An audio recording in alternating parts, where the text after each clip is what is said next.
പൂർവജന്മത്തിൽ നമ്മൾ ചെയ്ത പാവങ്ങളായാലും പുണ്യങ്ങളായാലും ഈ ജന്മത്തിൽ നമ്മളെ അത് ബാധിക്കും.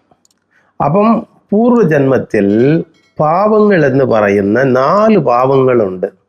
ഒന്ന് മൂന്നാമത്തെ വീടിൻ്റെ പാവം, ഇന്നൊന്ന് 6ാമത്തെ വീടിൻ്റെ പാവം, ഇന്നൊന്ന് 10ാമത്തെ വീടിൻ്റെ പാവം, ഇനി ഒന്ന് 11ാമത്തെ വീടിൻ്റെ പാവം.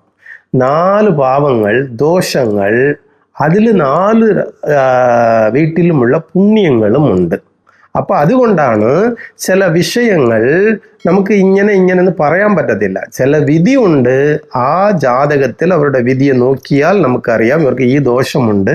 ഇത് ദോഷമുണ്ടായാൽ കല്യാണം നടക്കത്തില്ല, പെട്ടെന്ന് ജോലി കിട്ടത്തില്ല, നമുക്ക് എന്ത് ജോലി ചെയ്താലും ലാഭം കിട്ടത്തില്ല. എന്നിട്ട് നമുക്ക് സഹായിക്കാൻ, നമുക്ക് ഡിപ്പെൻഡിങ് ആയി ജീവിക്കുന്ന മനുഷ്യരുടെ നമ്മളോട് സഹായിക്കാൻ വേണ്ടി മനുഷ്യരുണ്ടാകത്തില്ല. ചിലപ്പോൾ നമുക്ക് ഒരു കോൺട്രാക്ട് ആയിരിക്കും, വലിയ ജോലിയൊക്കെ നമ്മൾ പിടിക്കും, പക്ഷെ ജോലിക്കാർ വരത്തില്ല. നമ്മളൊരു ഹോട്ടലോ എന്തെങ്കിലും ഒന്നും വെച്ച് നടത്തും.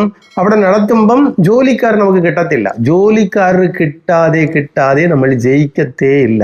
ഇതുപോലെയൊക്കെ ഉണ്ട്. അതുപോലെ ശത്രുക്കൾ ഉണ്ടായാൽ ഒരിക്കലും മനസമാധാനം ഉണ്ടാവത്തില്ല. പക്ഷേ കാരണമില്ലാതെ നമ്മൾ പകച്ചതാണ്. അപ്പം ഇതുപോലുള്ള പകയെല്ലാം കഴിഞ്ഞ ജന്മത്തിലുണ്ടെങ്കിൽ ഈ ജന്മത്തിൽ നമ്മളെ സമാധാനമായിട്ടും സന്തോഷമായിട്ടും ജീവിക്കാൻ സമ്മതിക്കത്തേയില്ല, നമ്മൾ വളരത്തില്ല. പക്ഷേ ഇതെല്ലാം വളരാനുള്ള മാർഗമുണ്ട്, അത് കാണിച്ചു തരും.